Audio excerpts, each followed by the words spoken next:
Bien, hoy comenzamos un programa un tanto especial, un programa que no se va a basar en nuestras secciones habituales, un programa monográfico, diferente. Vamos a hablar hoy entre las tres personas que estamos aquí, de la importancia de las emociones en el mundo de los negocios. Yo creo que es un apartado fundamental y además lo hacemos también para compensar otros programas que ha habido en los que hemos hablado solo de data, de análisis, de big y de todo este tipo de cosas y dices, oye, ¿qué pasa? ¿Que solo es técnica la empresa? No. Hay emociones, ¿no? El mundo de la empresa es un mundo de personas, al fin y al cabo. Todos los proyectos, todas las operaciones, todos los acuerdos a los que se llegan, tienen detrás, al final, personas. Los datos incluso de la bolsa, que parecen absolutamente fríos, pues están condicionados por las decisiones de personas. Y muchas veces esas decisiones que se provocan en la otra parte del mundo tienen un origen emocional puro y duro. Es decir, dicho de una manera, alguien le da la ventolera de hacer algo y a partir de ahí los mercados se hunden, ¿no? Luego, por tanto, es evidente que eso tiene algo que ver. Las personas al final somos la mitad racional y la mitad emocional. O ahora nuestros expertos nos dirán si somos la mitad o algo menos. Pero el caso es que somos racionales y emocionales. En el mundo de la empresa tomamos decisiones todos los días, nos relacionamos con compañeros, con clientes, con proveedores, con competidores. Y la pregunta es, ¿lo hacemos siempre de forma racional? Seguro que no. Estarás de acuerdo conmigo en que no. Y que, lógicamente, además de la razón, interviene sin duda la emoción. Bueno, pues de todo esto es de lo que vamos a hablar con nuestros dos invitados. Y vamos a plantear pues tres temas de debate que ahora vais a ver, tres temas que anuncio de momento en titulares y que son inteligencia emocional, soft skills y coaching, ¿vale? Pero que iremos, dividiéndolo en bloques, como si se tratara de un debate electoral, ¿no? A ver qué opinamos y cómo lo decimos. Pero primero, permitidme todos que os presente formalmente a nuestros invitados. En primer lugar, Isabel Sousa, que es fundadora y directora del Instituto de Neurocoaching. Durante 18 años se desarrolló profesionalmente en empresas multinacionales, Colgate-Palmolive, Pernod Ricard fundamentalmente, ocupando el puesto de directora comercial durante 10 años. Hace 12 años cambió el rumbo profesional para enfocarse en lo que más le interesaba de las empresas, las personas. Se formó como coach, experta en PNL, técnicas de aprendizaje de alto impacto y distintas disciplinas de desarrollo personal y profesional, hasta que finalmente encontró en la neurociencia el aliado perfecto para entender y facilitar el cambio a las personas. Isabel es coautora, y además no sabéis con quién es el otro autor, ¿no? Con David Gómez, de Neurociencia aplicada al coaching, en el que se ofrecen las claves para la aplicación de esta potente herramienta en el ámbito del desarrollo personal y profesional. Le gusta definirse como brain trainer, profesional que facilita el entrenamiento mental y emocional para alcanzar el éxito. Y además es la persona que semana tras semana también nos ofrece el tip emocional y el tip de entrenamiento mental. Muy buenas, Isabel. Hola, ¿qué tal, José Ramón? Pues ¿Cómo estás? Hoy nos vamos a explayar, maravilloso. Hoy no hay Lo ese... estaba deseando, digo, a ver cuándo hace un monográfico de lo nuestro. Efectivamente, hoy no hay ese reloj diciendo, venga, tenemos que acabar. No, hoy tenemos todo el rato por delante. Bueno, y tenemos también a David Gómez con nosotros. David es coach profesional desde hace más de 12 años, con más de 4.000 sesiones de coaching, conferenciante y creador del programa de enfoque mental Neurofocus System. Pertenece a la Junta Directiva de la Asociación Española de Coaching. Se considera un enamorado del cerebro y la mente. A los 23 años comenzó a tomar conciencia de cómo la mente y sus pensamientos controlaban su vida y decidió empezar a trabajar con diferentes técnicas de programación mental y meditación, dándose cuenta de la importancia de tener unos pensamientos de calidad para enfocarse en lo que uno realmente desea. Gran practicante de técnicas de entrenamiento mental, en el 2015 creó el programa de entrenamiento Neurofocus System, creando un método para reprogramar el inconsciente con tus objetivos y metas y así conseguirlos con mayor rapidez. Y ambos, como he dicho, pues son los coautores del libro Neurociencia aplicada al coaching. Muy buenas. ¿Qué tal, David? Encantado de estar aquí otra vez. Bueno, pues muchísimas gracias porque efectivamente ya has venido y esperamos además que no sea la última. Bueno, pues empezamos entonces, si os parece, con esta cuestión que ya avanzaba. Vamos a hacer estos tres bloques y vamos a empezar con un bloque de eso que se llama pues inteligencia emocional, ¿no? La primera pregunta que os lanzo para conocer vuestra opinión es, ¿influyen realmente desde vuestro punto de vista en la empresa las emociones? Yo he hecho una introducción, pero ¿cómo lo veis, no? ¿Hasta qué punto influye? Te influye en todo, o sea, totalmente. Nosotros somos, fíjate que nosotros como seres humanos, sobre todo en momentos críticos, sentimos antes que pensamos. Es decir, nuestro cerebro está preparado para tomar decisiones con la emoción antes de con la razón. Y bueno, ¿eso qué implica? Implica que la emoción impregna todo lo que hacemos los seres humanos. Me da igual que sea en mi casa, en el trabajo o donde sea. No podemos diferenciarnos, no, yo ahora soy profesional o no, yo ahora soy una persona de a pie. No. La emoción impregna todo nuestro mundo. Perfecto, pues entonces quizá tú, David, también puedes contribuir a que nuestros oyentes también se vayan situando en esto. Es evidente que influye, porque impregna todo, pero vamos un poco para atrás, ¿no?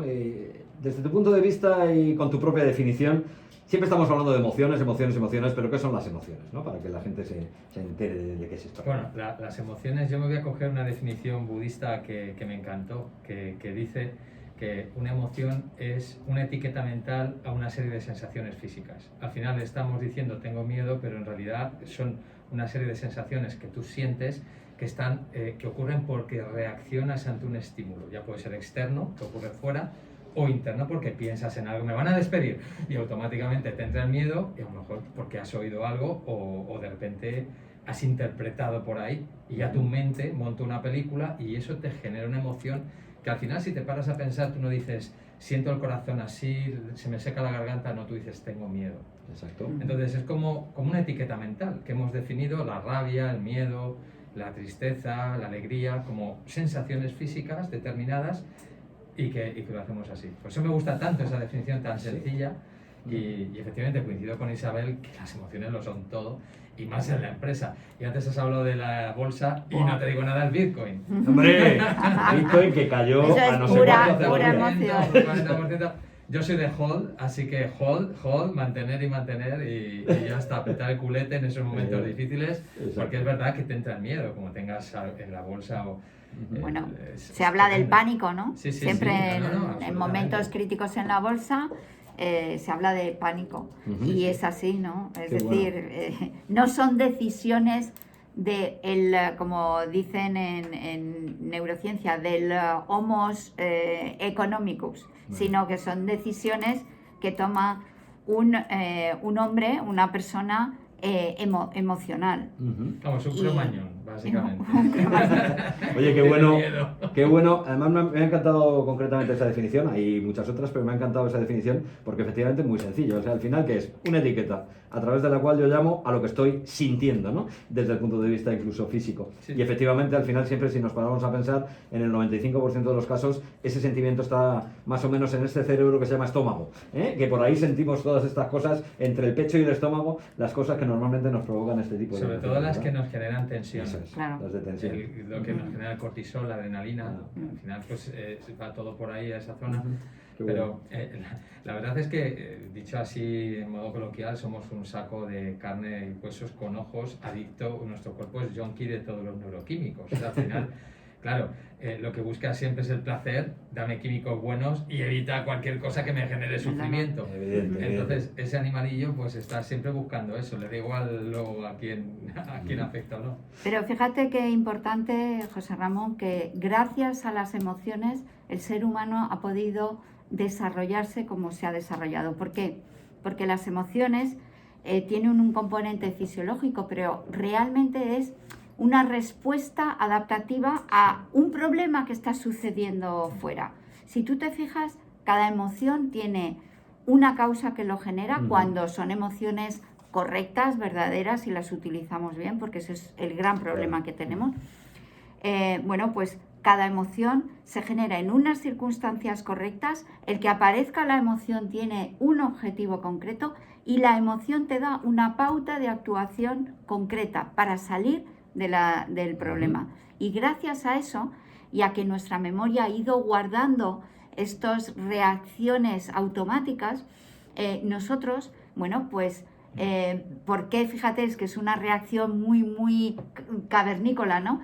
Pero ¿por qué nos genera un rechazo automático una serpiente cuando nosotros somos urbanos y nunca hemos tenido esa experiencia? Bueno, la mayoría, digo. Sí. Bueno, pues porque eso es una herencia genética que se lo tenemos que agradecer al hombre de Cromañón, porque muchos además habrán muerto en el intento. Exacto. Perfecto. Una cosa, con la pandemia, evidentemente se han removido también emociones, ¿no? Por decirlo de alguna manera. Si tuvierais que poner esas etiquetas que habéis dicho, ¿cuáles son los principales impactos que pensáis que está provocando la pandemia en las personas? ¿Qué emociones está intensificando concretamente? Seleccionar.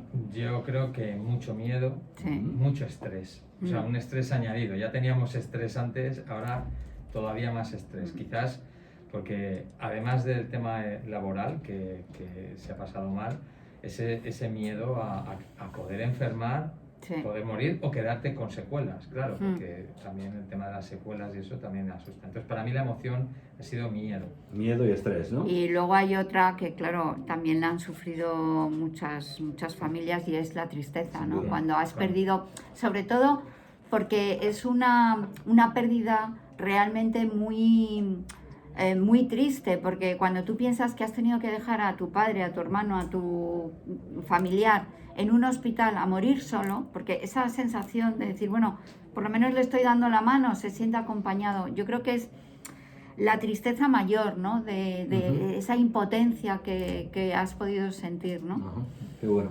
Fijaos que esto es importante porque, claro, miedo, estrés, tristeza. Sí. La pregunta sería razonablemente, oye, ¿y esto tiene impacto en la vida profesional? Lógicamente podemos entender que sí, pero hay un punto que quiero conocer vuestra opinión. ¿Qué diferencia hay entre emoción, digamos, y estado? En el sentido de que al final la emoción suele ser efímera, ¿no? Es decir, yo puedo tener una emoción ahora mismo, pero esa emoción, hoy me cabreo, tengo ira, pero luego se me pasa, ¿no? El problema es cuando eso se instala y ya soy un cabreado crónico, ¿no? Entonces, claro, mientras que el miedo y estrés que esto y la tristeza que ha generado sea una emoción pasajera, dices, bueno, pero claro, ya después de un año y pico, es posible que se haya instalado ya en la personalidad de la gente y que eso afecte al rendimiento incluso profesional. Sí, pero fíjate, hablando de rendimiento profesional, los que hemos vivido, yo siempre he teletrabajado, aunque tengo mi despacho, lo que somos autónomos, empresarios, todos los que estamos aquí, pero por ejemplo mi mujer trabaja en Telefónica y ha estado un año trabajando en casa. Claro. Y bueno, ha habido otro tipo de estrés, pero vamos, están todos encantados, ahora nadie quiere volver. Díselo dentro de 20 años, cuando le digan Bueno. no vuelvan más y te quedan 20 años de trabajar en tu dormitorio. Ese es el tema, ese es el tema. Pero bueno, que han catado el... Sí. Ha habido, yo creo que en eso ha sido positivo, entre Sí. comillas, también que se ha demostrado en España que la gente da el do de pecho, Sin duda. sea donde sea. O sea, si hay que trabajar en casa, se trabaja, si en la empresa. Entonces yo creo que esa adaptación que comentaba además Isabel, bueno, el cerebro es adaptativo y al final, después del primer shock, pues te adaptas. Es verdad que nos hemos adaptado, yo se lo digo a Isabel siempre, que yo no me adapto a la mascarilla, pero... Y ahora la llevas negra, ¿eh? Antes la llevabas azul, que era la normalita, ahora ya estás cuidando la imagen. Pero es verdad, efectivamente, en realidad hay que aceptar las cosas Sí. también y dejar de resistirse. Entonces, sí, yo pienso que nos ha cambiado a todos esa nueva normalidad. Ya nunca volveremos a la antigua y hay cosas buenas también de esta nueva normalidad, no todo ha sido malo. Entonces, y por eso yo creo que todo es un péndulo. Hemos tenido mucho miedo y ahora el veranito, el buen tiempo, las restricciones han terminado, pues sobre todo la gente joven, pues ala, todo el mundo a disfrutar de la alegría. Ah, perfecto. Para ti la pregunta ahora, Isabel, si te parece. Lógicamente, bueno, ya hemos hablado de emociones, está muy bien, pero ahora descendemos a esa inteligencia emocional. Lógicamente, para gestionar las emociones, del miedo, del estrés, de la tristeza o de lo que sea, pues tenemos que tener mecanismos y demás, ¿no? Entonces, ahí es donde entra la inteligencia emocional, que hay gente que es súper inteligente racionalmente, pero luego emocionalmente pues no lo es. Y claro, eso no hace que consiga éxitos, ¿no? Y en cambio hay gente pues que es quizá menos coeficiente intelectual o menos inteligente racionalmente, pero se desenvuelve de una manera desde el punto de vista emocional que le hace llegar lejos. Entonces, este concepto de inteligencia emocional, para que la gente lo entienda, ¿cómo lo definirías? ¿Qué es la inteligencia emocional? Se entiende por inteligencia emocional la capacidad para reconocer tus emociones, para saberlas gestionar y para entender también al otro las emociones que estás sintiendo y también saber gestionar esas situaciones en relación con las emociones de otros. De forma que sea constructivo, o sea, que lo que tú sientes te lleve a una acción que no sea un mal mayor, porque es lo que a veces, porque no estamos educados emocionalmente, por eso huimos de las emociones y muchas veces achacamos a las emociones resultados negativos, pero no, si están bien gestionadas, no tiene por qué, es todo lo contrario. Te recuerdo que la emoción es una solución a un problema, si la gestionas bien. ¿Cuál es el verdadero problema? Bueno, uno, que el mundo de las emociones, como es etéreo, no es numérico ni es racional, que es todo lo que nos han enseñado en nuestra vida, pues se ha dicho, no, mira, como esto es tan complicado, vamos a aparcarlo. Entonces, se nos ha impuesto que no, sobre todo en el trabajo, en el mundo profesional es tremendo, ¿no? El que no puedes tener emociones. Esa frase de que de casa se viene llorada, ¿no? Que me decían a mí en mi época. Sí. Y hace poco lo he oído en política esto. Sí, efectivamente. Sí, eso digo que... dicho. Y entonces, bueno, realmente es intentar negar algo, claro, es reprimir algo que es la esencia del ser humano. Por tanto, vives en una contradicción que parece que lo racional y lo emocional tienen que chocar, pero es todo lo contrario. Entonces, la persona inteligente emocionalmente sabe fluir en ese mundo complicado de las emociones, no se deja llevar por el cerebro instintivo y reactivo, por esas emociones impulsivas, que es lo que la gente normalmente entiende por emociones. Estoy emocionada pues porque estoy, o me pongo a llorar como una loca, o a gritar porque estoy, o me quedo ahí bloqueado porque tengo un miedo que no puedo. Bueno, eso es el impulso inicial del cerebro que entre nosotros tiene bastante miedoso, ¿no? Y hay que desconfiar un poco de él.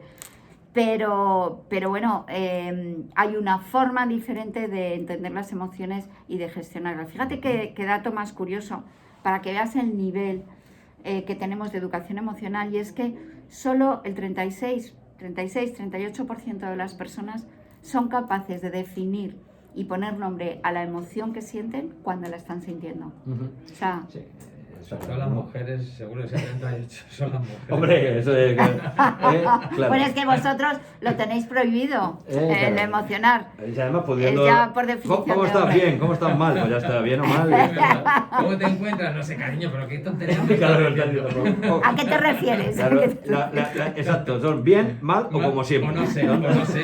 O no sé. Bueno, y una cosa, David, ¿tú crees que la pandemia nos ha hecho más tontos emocionalmente hablando? Es decir, o hemos crecido en inteligencia emocional. Supongo que habrá de todo, pero ¿tú cómo lo percibes a nivel general? Pues mira, yo percibo que esto para las emociones ha sido bueno en el sentido que mucha gente que obviaba y no quería ver sus emociones las ha tenido que ver sí o sí. Ha habido un gran crecimiento del desarrollo personal, sobre todo en los meses en donde hemos estado todos en casa. Ha habido un boom de gente que no conocía la meditación, que no conocía digamos ese desarrollo, meterse a conocerse más, y como ha tenido, entre comillas, más tiempo en su casa, pues en vez de estar viendo series, que también las habrá visto, fenomenal, pero ha dedicado un tiempo que no tenía para ello. Entonces yo creo que eso sí que ha generado por ese lado. Luego, por otro lado, también ha generado más miedo, y a lo mejor si no tienes esas herramientas, claro, pues aprovecha y vete a un psicólogo, vete a un coach, trabaja de tus cosas, porque al mostrarse de frente, ahí tienes la gran oportunidad de trabajarte esas emociones que nos están limitando. Perfecto. Y ahora pues ahora en la práctica, ¿no? La inteligencia emocional, si acudimos a Goleman, que no es que sea el creador, pero sí el que más la ha popularizado, por decirlo de alguna manera, pues tiene como 5 competencias, ¿no? El autoconocimiento, la autorregulación, la automotivación, la empatía y las habilidades sociales. Muy bien. Eso solo por contexto, como se dice por ahí, más información en goleman.com, ¿no? Donde sea, ¿no? Vale, pero partiendo de la base de que esas son las 5 competencias esenciales y demás, algunas técnicas que podáis en este momento seleccionar para que vayan hacia alguna de ellas, ¿vale? Que podamos recomendar. No vamos a hablar de todas, pero si tuvierais que seleccionar 2 o 3 cosillas que puedan ayudar a la gente a crecer un poco en su inteligencia emocional, ¿cuál sería, no? Un par de ellas tú, David, otro par de ellas tú, Isabel, ¿cuál seleccionaríais? Pues mira, yo la primera que me parece importante, dado lo que hemos hablado, es que la gente haga una especie de diario emocional, es decir, que tome conciencia en qué emoción vive cada día, porque lo más normal es que sin darnos cuenta estamos viviendo todos los días en la misma emoción, que normalmente, ya digo, no suele ser las positivas, porque si es la alegría, el amor, sí, el contento, el entusiasmo, pues fenomenal, pero menos en esta época hemos estado todos los días en ese tipo de emociones. Entonces,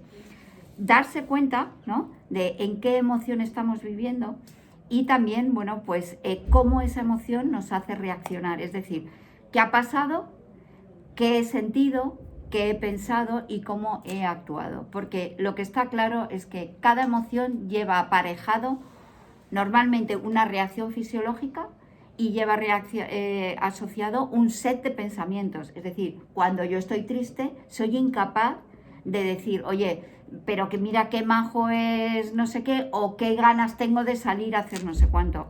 O cuando estoy enfadado, soy incapaz de ver virtudes de ninguna persona. Entonces, tienen una relación. Por tanto, el tomar conciencia de qué emoción estoy sintiendo y ponerle ese nombre. No es lo mismo sentirme impotente que enfadado, que frustrado, que iracundo. No es lo mismo. Entonces, asociar y tener claro qué estoy pensando cuando genero una emoción. Perfecto, perfecto. ¿Vale? Lo primero, dentro del autoconocimiento, ¿qué me está pasando? Ser consciente de ello a través de ese diario emocional que estás comentando. ¿Alguna otra? Bueno, yo voy más básico todavía, el tema de la respiración. O sea, respirar de manera consciente, sobre todo activar el parasimpático, que es inhalando lente y profundamente y exhalando lente y profundamente, cogiendo grandes inhalaciones y soltando, porque eso calma el cuerpo, baja el cortisol. Y claro, al final lo que ocurre es cuando tienes un cabreo muy grande, es el secuestro amigdalar. O sea, la amígdala secuestra el córtex y entonces por eso reaccionas como un animal, vamos, básicamente. Entonces, si tú respiras de una manera constante, lenta, vas a evitar que ese exceso de cortisol haga que tú pierdas el control. Y habrá una lucecita aquí que sea capaz de mantener, digamos, el asalto de la valla al córtex prefrontal. Pero voy a otra más fácil todavía, el cuerpo, las posturas. Cuando comentaba Isabel lo de la tristeza, si tú generas hay una manera de generar testosterona, que es la hormona sexual masculina, y la llaman la hormona de la autoestima. ¿Vale? Cuando vas de sobrado, es que vas de sobrado de testosterona. Pero claro, sí, es verdad, o sea, te salen más pelillos, lo digo por las mujeres que últimamente tienen una cantidad de testosterona. Para los que hace falta, que depilan se están forrando. Hombre, ya te digo. Pero entonces, bueno, me gusta bromear con estas cosas siempre, pero es verdad que, cuando tú pones una postura de poder, tú subes el pecho, levantas un poco la cabeza, simplemente una posición de pie fuerte, aprietas los puños, tu cuerpo empieza a generar testosterona. Y entonces esa tristeza o esa emoción baja es incompatible con esa subida de testosterona. Porque normalmente cuando estamos deprimidos, nuestro cuerpo, ¿qué hace? Se va para abajo, esa mirada hacia el suelo. Entonces, es una manera muy rápida también de cambiar una emoción así rápida. Qué bueno eso que estás contando. A mí, bueno, yo hace ya mucho tiempo escribí, pues también escribí algún libro y tal, y en uno que tengo de ventas, yo le llamé a un capítulo Ante momentos bajos, cabeza alta. Precisamente hablando de esto, es decir, cuando te estás yendo para abajo, lo primero que tienes que hacer es subir la cabeza y luego ya a partir de ahí empezamos a estudiarlo, ¿no? Qué bueno. O sea que habéis hablado de un diario emocional que sirve para el autoconocimiento. En concreto, tú has hablado de la respiración, David, y de las posturas que sirven para el autocontrol o para la gestión de las emociones. Y ahora, si me permitís, pues yo añado una para la automotivación. Y para la automotivación, pues es básicamente, de las muchas que hay, es empezar por cada vez que te vengas abajo, contarte para qué estás haciendo las cosas, el propósito que te mueve. Tú te vienes abajo, no tengo ganas de trabajar, ahora mismo no puedo con esto, pues saca la foto de tus hijos, saca la foto de aquello por lo que te estás levantando todos los días y a partir de ahí, pues eso ya es como que venga, va, tengo que seguir adelante, ¿no? Es decir, hay muchísimas técnicas que son sencillas y que se pueden aplicar en todo este tipo de cuestiones, ¿no? Pero fíjate que todas las técnicas tienen que ver con cómo tú gestionas tu cuerpo, con cómo tú gestionas tus pensamientos, y de ahí se deriva también cómo gestionas y estás gestionando las emociones. Es importantísimo al hablar de emociones el impacto que tiene lo que yo pienso, cómo yo pienso y cómo yo actúo corporalmente. Entonces, a través de esos dos medios también puedes afectar en positivo a las emociones. Es decir, si yo tengo la fuerza mental, porque esto es algo energético y que notas la dificultad de ponerte en positivo cuando las cosas que estás viendo no son tan positivas, claro, y mantener ese pensamiento positivo, porque como te dejes arrastrar por la situación, caes en el hoyo y ahí te vas emocional, mental, físicamente te vas ahí. Entonces, a mí lo que quiero transmitir es que la gente se dé cuenta de lo importante que es el mundo de los pensamientos y cómo afecta a toda nuestra vida. Entonces, ser conscientes de que tenemos que mantener un nivel de pensamiento fuerte, positivo, optimista, No Sí. quiero decir happy flower, no quiero decir, no, pero hay que tener esa capacidad en los momentos difíciles y por eso de ahí viene el tema de entrenar la mente, ¿no? Porque esto no lo hacemos de forma natural, pero en esos momentos tener la capacidad de mantenernos firmes y no dejar entrar esos pensamientos tan limitantes que nos invaden, ¿no? Y que fácilmente entran en nuestro cerebro y bueno, pues nos llenan de emociones que no nos capacitan, ¿no? Perfecto. Importante esto, y para cerrar el bloque de inteligencia emocional, también lanzar un mensaje a las empresas y a los directivos, a los empresarios, a los emprendedores.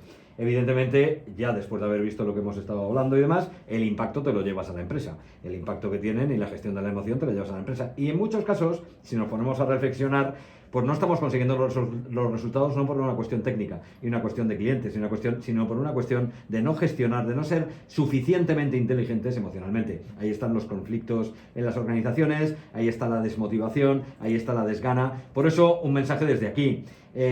Una de las partes fundamentales para conseguir resultado empresarial es trabajarte precisamente la inteligencia emocional del equipo que está contigo, empezando por la tuya mismo, si estás al frente de ese equipo. Con lo cual, el primer dato es ese, ¿no? Vamos ahora al segundo bloque. El segundo bloque tiene un nombre, bueno, pues muy curioso, ¿no? Que se llama Soft Skills. Y dices, bueno, y esto, todo el mundo habla de Soft Skills. Y luego lo que no sé muy bien si sabemos de qué estamos hablando cuando hablamos de soft skills, pero lo que está claro es que si tú buscas en internet soft skills y ves las últimas estudios al respecto, pues te das cuenta de que son absolutamente fundamentales en el mundo de la empresa. De hecho, a nivel de contratación de personal ahora mismo, la gente que se dedica a selección de personal está valorando más precisamente estas soft skills, que ahora profundizaremos en lo que son, lo valoran casi más que el conocimiento y la experiencia que se tiene en algún caso. ¿Y por qué? Pues porque en el mundo de la empresa, insistimos otra vez, no es un mundo exclusivamente técnico y de saber hacer lo que estás haciendo como proceso, sino es un mundo de relaciones, es un mundo de desarrollo, de crecimiento, de interacciones y de un montón de cosas. Con lo cual, no es suficiente con ser el mejor en la carrera que has estudiado, sino que necesitas otra serie de cualidades. ¿Y ahí dónde viene ese entorno? ¿Cómo definirías las soft skills? David, para ti la pregunta. Bueno, pues no sé, yo creo que para mí sería el conjunto de habilidades, de competencias, de conocimientos que tiene una persona cuando tiene, si vamos a lo que es el trabajo, porque también hay soft skills en casa. También. Sin duda. Pues para trabajar en el trabajo que se te va a contratar, por supuesto. Perfecto. Vamos a intentar hacer entre los tres una relación, a ver las que nos salen, ¿no? De soft skills. O sea, ¿de qué estamos hablando? Vamos a ir tratando de hacer un listado para que los oyentes se pongan en situación y digan, bueno, que es que esto es soft skill, ¿no? Vale, vamos a ir diciendo. A ver, Isabel. Pues mira, la primera es la que hemos visto y muy importante, inteligencia emocional es una soft skill. Saber gestionar tus emociones es una soft skill. Perfecto, o sea, por 25 euros cada una, inteligencia emocional. Inteligencia emocional. Comunicación, buena comunicación. Comunicación eficaz. Buena comunicación, fenómeno. Fundamental. Vale, liderazgo, me toca a mí ahora. Liderazgo, otra de las soft skills que tenemos que desarrollar. Sí. Empatía. Resiliencia, capacidad de resiliencia para épocas como esta es fundamental. Saber superar las situaciones complicadas y salir reforzado de ella, como el ave fénix. Perfecto. Gestión del tiempo. Gestión del tiempo, muy importante. Bueno, fijaos si es importante. Ahora yo creo que ya hay personas que en el mundo de la empresa están diciendo, no me digas, eso es sus soft skills, llevo haciendo cursos de gestión del tiempo toda mi vida. O sea que efectivamente, para que veas que todo esto está integrado, fenómeno. Y de liderazgo ni te cuento, ¿no? Al final dices, vale, ¿qué más? Pues yo hablaría de la fortaleza mental, es decir, tener una mente fuerte. Yo siempre pongo el ejemplo de Nadal, que vaya ganando, vaya perdiendo, él le ves en su centro. Es decir, es esa capacidad mental que te permite estar en el ojo del huracán a pesar de la tormenta que hay fuera y mantenerte estable. Fijaros, las aplicaciones que hay en la empresa de todo lo que estamos diciendo. ¿Qué más? A ver si se nos ocurre. Pues creatividad, por ejemplo. Exacto, creatividad. Es otra de las que... Y fijaos, creatividad, aplicación directa al mundo de los negocios, ¿no? Fijaos, el otro día leí una que yo no le llamaba así, pero es fundamental, que le llamaban fit cultural.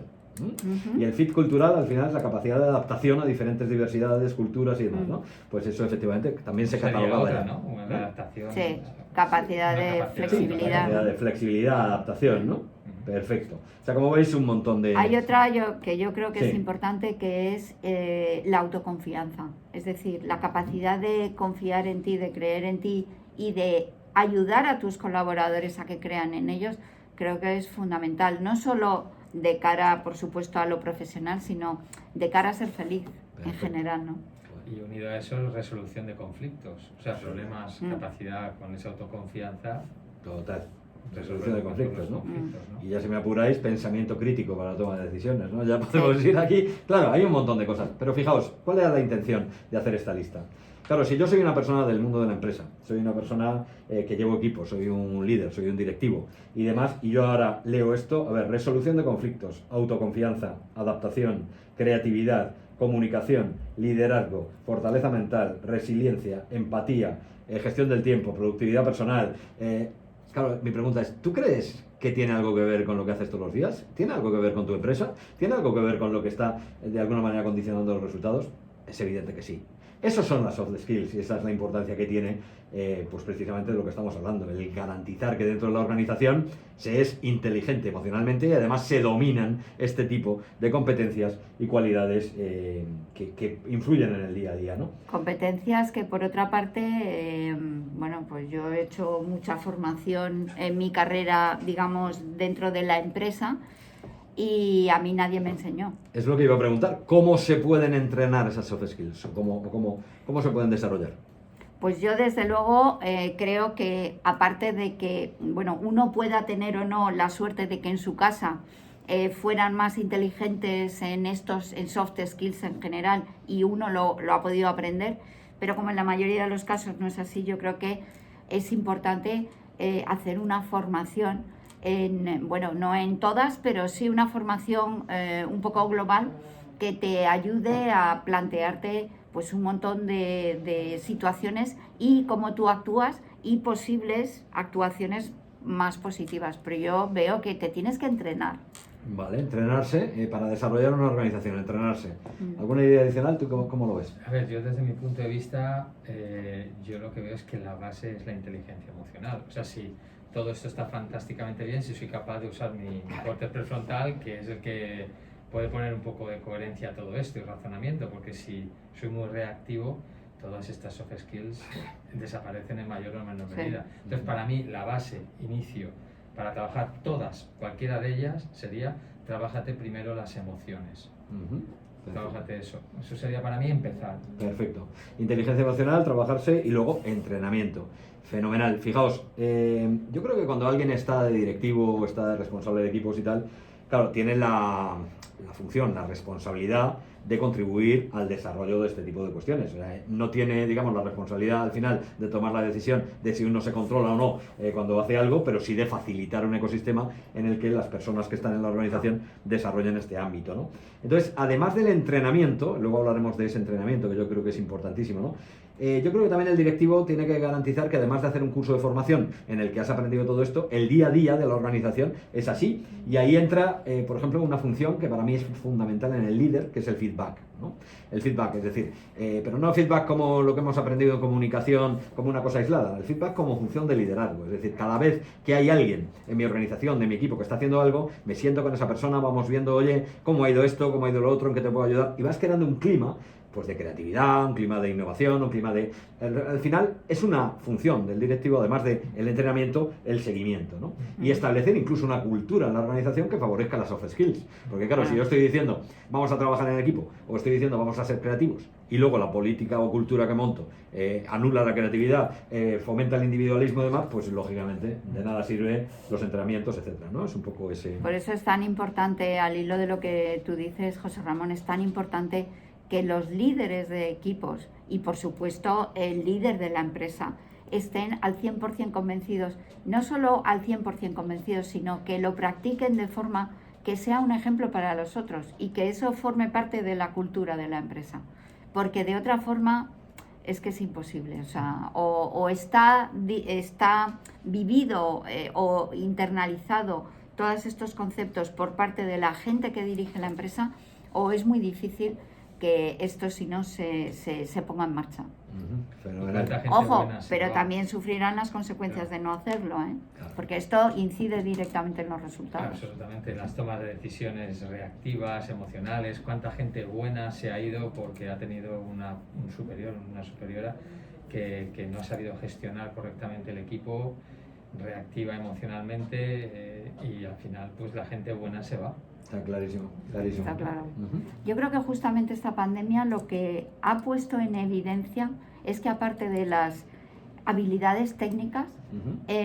necesitamos dominar otro tipo de habilidades, que son este tipo de habilidades soft skills, para que el resultado sea el máximo posible. Solo con lo técnico no se puede. No Está se clarísimo. puede. Y más, hombre, en época de bonanza todo va rodado.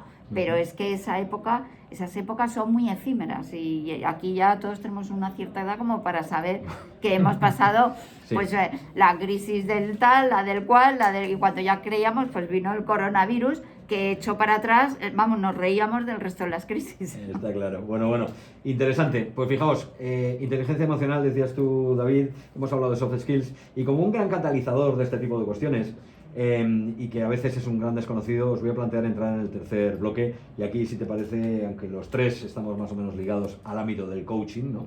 Vamos a hablar, si te parece a ti, David, vamos a empezar por ti, por aquello de que además estás dentro de una asociación, que es la Asociación Española de Coaching, ¿no? El coaching, sin duda, ayuda mucho a todo esto que estamos hablando, a desarrollar esta cultura, a desarrollar las habilidades, a desarrollar cosas, ¿no? Pero, sin embargo, el término del coaching, a veces, la realidad es que genera mucha confusión. Tú en el mercado hablas de coaching, y yo siempre hablo de esto, ya lo sabéis, ¿no? Pero si hiciéramos una encuesta directamente y preguntáramos, oye, ¿qué es coaching? Pues podrían salir opiniones de lo más diverso. Habría gente que te diría, pues coaching es formación, ¿no? Y ya está. Habría otro que te diría, pues coaching es lo que hace el coach cuando lo veo en la Champions, que es el entrenador deportivo. Habría otro que te diría, pues coaching es lo que hacen en Got Talent y en La Voz, que son coaches y que hacen esto. Y hasta ahí dices, bueno, normal, pero luego ya entramos en una línea en la que otro te diría, no, los coaches son chamanes, son gurús, hacedores de sueños, son una especie de salvadores de vidas, ¿no? Entonces, claro, todo eso, yo siempre lo he dicho, yo soy de Murcia y en Murcia pues estamos muy metidos en el desarrollo personal, en el crecimiento, ¿no? Entonces, claro, pero a mí me empiezan a hablar de esto y lo que me provocan es directamente ya, digo, mira, yo no quiero saber nada de sectas, ¿no? Entonces, claro, evidentemente esto hay que aclararlo. Yo creo que el coaching es una pedazo de disciplina, pero me gustaría hablar un poquillo de ello, pues para ponerlo en valor, que al final, y que sobre todo los oyentes, pues de alguna manera ser capaces de transmitirle lo que aporta esto, ¿no? Entonces, lo primero que te pido, David, hoy te han tocado las 3 definiciones, ¿qué es para ti coaching? Y además, que nos cuentes un poquillo por qué realmente tiene detrás metodología, por qué puede ayudar a las organizaciones, etcétera, ¿no? Bueno, a ver, yo voy a escudarme, cada coach tenemos nuestra Claro. propia definición, pero la Asociación Española de Coaching sacó hace un año y pico, que participaron muchísimos coaches de España, un libro blanco del coaching que está disponible en accesscoaching.org, donde cualquier persona puede descargárselo y tener ahí toda la información de lo que es un proceso de coaching, que es un coach. Nosotros lo que queremos es coaching, ya todos sabemos que es una palabra, entrenamiento en inglés, y que no tenemos la exclusiva. Entonces, en la SESCO nos gusta llamarnos coaches profesionales. O sea, hay coaches de gimnasio, tal. Entonces, yo te voy a dar mi definición. Sí, perfecto. SESCO, porque cada uno tiene la suya. Y para mí, bueno, yo después de casi 14 años lo he simplificado, lo veo como un proceso de entrenamiento mental con el cliente. O sea, entrenar la mente del cliente para conseguir los objetivos, sacar los recursos, sacar las fortalezas, trabajar esas limitaciones, esas debilidades y ponerlo todo en base a un objetivo. También se dice que es un proceso de acompañamiento, siempre entre 2 personas, el coach y el cliente. Luego el coaching grupal, como ya todos sabemos, Sí. de equipo, de todo tipo. Pero es verdad que muchas cosas que se les llama coaching, pues no son coaching, eventos pues no es coaching. O sea, nosotros estamos formados en las brasas y en técnicas de alto impacto, pero eso no es coaching como tal. Pueden ser unas herramientas catalizadoras que en un momento dado puedes utilizar en un proceso de coaching, romper una flecha, alguna cosa, pero es una herramienta, pero no es coaching como tal. Entonces, bueno, Pero yo recomiendo para que vayan a la página web de Asesco y se descarguen el libro blanco de coaching. Asescoaching.com asescoaching.org y ahí descargar el libro blanco del coaching que está disponible y aclara mucho. Exactamente. Tu definición, Isabel, que seguro que es algo diferente. Bueno, es bastante parecida porque lógicamente los dos trabajamos mucho la neurociencia, entonces nosotros basamos nuestra aplicación del coaching dentro del marco de la neurociencia, es decir, para nosotros el coaching es cambiar algún programa dentro de la mente, cambiar alguna organización dentro de la mente, la forma en que funciona la mente en algún sentido, ¿no? Y crear nuevas opciones que a nivel de neurociencia son nuevas redes neuronales y por tanto para mí el coaching es un entrenamiento mental y emocional que te favorece el generar recursos o sacar recursos internos para salvar los obstáculos que te alejan de tus metas. Perfecto. Sí, yo coincido también bastante con vosotros. Quizá tengo menos perfil porque no estoy especializado como vosotros en neurociencia. Yo voy más a ese acompañamiento, pero al final, efectivamente, desde mi punto de vista, el coaching, ese proceso de acompañamiento, de trabajo que hace un coach con un coachee, con una persona, ayudándole a extraer todo su potencial, incluyendo dentro de todo su potencial todas las soft skills que hemos visto antes y una serie de capacidades que tiene la persona para obtener, y estoy de acuerdo con lo que has comentado, un objetivo concreto y un resultado. Y ahí es donde añado mi parte murciana y es con herramientas tangibles, porque el coaching no se basa solo en historias, no, hay herramientas para ayudar a la persona a conseguir sus resultados y son herramientas que incluso a veces se utilizan en otras disciplinas, son conocidas. Por ejemplo, pues tú dices, oye, vamos a hacer un DAFO y hacemos un DAFO individual con la persona y ese DAFO existe desde hace mucho tiempo. O sea, lo que quiero es tangibilizar que no estamos hablando de nada más que extraer el potencial de la gente con una metodología muy potente, que lo que consigue es catalizar, es decir, acelerar ese proceso de expansión de una manera más rápida de lo que la persona que tenemos delante sería capaz, en caso de que lo fuera, sería capaz de conseguir, ¿no? Algo así. Con lo cual, exacto. Fenómeno. Bien, con lo cual lleva mucha metodología detrás. ¿Qué aplicaciones veis que tiene o que puede tener el coaching concretas en el mundo de la empresa? Aquí en este programa no tenemos que circunscribir ahí porque es quizá donde más se pierde. ¿Cuáles diríais? A ver, David. Bueno, desde luego a nivel de liderazgo y todo lo que es clarificación de objetivos, herramientas, porque cuando haces un proceso de coaching, lo que tú aprendes luego también, si tienes un equipo, lo puedes pasar al equipo. Todo ese aprendizaje, ese equilibrio, esa limpieza mental que hacemos de nuestra casa, que muchas veces no hacemos, que el coaching ayuda en ese acompañamiento, pues lo que va a permitir es que la persona que está haciendo el proceso de coaching pues tenga mayor claridad mental, más claridad de objetivos, una comunicación mucho más eficaz con su equipo, Bueno. empatía, o sea, todas las soft skills se potencian cuando estamos haciendo un proceso de coaching. Eso es lo bonito para mí del proceso de coaching, esa transformación que tiene el cliente, tanto a nivel personal como profesional, porque al final todo va unido, al fin y al cabo. Sí, está claro. Fenómeno. Y para ti la pregunta, ¿qué y cómo es un buen coach? ¿Qué cualidades tiene que tener alguien para ser un buen coach? Bueno, pues, cualidades y conocimientos, ¿no? Un coach, yo para mí lo primero que tiene que hacer es aplicarse a su vida la filosofía, porque yo creo que el coaching es más que una técnica, una herramienta en concreto, sino es una forma de enfocar la vida y de enfocar las situaciones dentro de la vida. Entonces lo primero es aplicarte tú el libro, es decir, y como digo yo, no hablar de libros, sino hablar de herramientas o de situaciones, porque tú has experimentado el cambio, tú te has propuesto hacer el cambio, te das cuenta lo difícil, las resistencias mentales y emocionales que tenemos para el cambio y bueno, pues eso para mí es lo primero, ser una persona coherente, ¿vale? Después tienes que tener muchísima capacidad de observación para observar al otro, sin juicio, sin enjuiciar, porque para mí es la clave del coaching, que la gente o las personas que hacen procesos se encuentran en una situación atípica en donde se dan cuenta que pueden tener 100% confianza en el coach porque no se sienten juzgados, porque no se trata de poner etiquetas una vez más, sino de encontrar alternativas a un problema que te está impidiendo avanzar.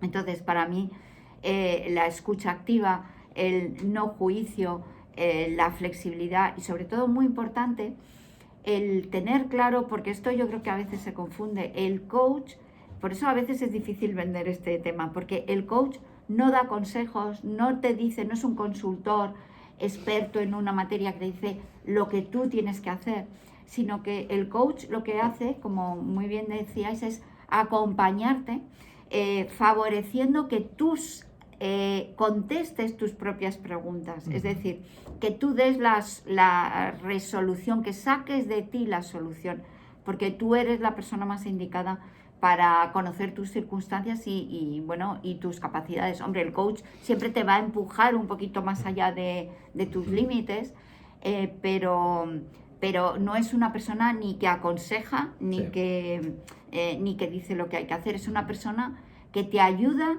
a ser consciente de lo que te está impidiendo avanzar. Es decir, es como si tuviéramos un espejo y se lo enseñáramos a la persona para que la persona se viera actuando como si fuera en una película y de ahí ya sacara sus conclusiones. Perfecto.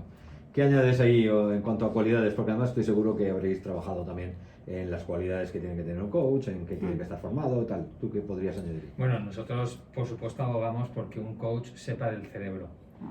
Partimos de la base, hace unos años Asesco hizo una encuesta entre todos los coaches que quisieron participar, me parece que fue una muestra alrededor de casi 700 coaches, donde solo el 17% era psicólogo, psicóloga, médico, o sea, el resto eran otro tipo de profesiones, abogados, ingenieros, de todo tipo. Entonces, claro, si tú no tienes un conocimiento de tu cerebro, y nosotros el músculo que trabajamos en el coaching es en realidad, o sea, entonces es muy importante que el coach conozca el cerebro, conozca la mente, y la mejor manera, como dice también Isabel, es tienes que practicarlo tú. Entonces conoce tu mente, profundiza, mira tu bicho, tu ego falso, cómo te engaña, o estúdiate, y para eso necesitas esa autoobservación que luego vas a aplicar con el cliente. Entonces, para mí la neurociencia realmente es algo que todo coach debería saber. Perfecto. Hombre, tratando de acercar esto, digamos, a la realidad del día de las empresas, y me explico. Evidentemente un coach profesional tiene que tener todo este tipo de cuestiones que estamos comentando, ¿no? Entre otras cosas porque vamos a entender como coach profesional, entre comillas, en el 95% de los casos, alguien que ayuda a personas de diferentes organizaciones o a personas diferentes de diferentes casuísticas, ¿no? Pero ahora vamos al mundo de la empresa, porque algunos de los oyentes estarán diciendo, bueno, entonces, ¿qué pasa? ¿Que necesariamente tengo que contratar a un coach? Espera, que también hay forma de hacer esto, ¿no? Entonces, claro, hay una figura en Estados Unidos que funciona fenomenal y que aquí, por lo que sea, no se ha desarrollado, y es la figura del coach interno, ¿no? El coach interno es una figura de alguien que se ha formado como coach, pero trabaja en una organización y a partir de ahí desarrolla sus procesos de coaching dentro de la organización.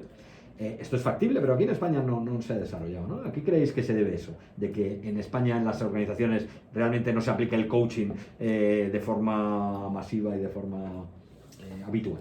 Bueno, yo quiero pensar, además, yo trabajé en Pfizer 5 años,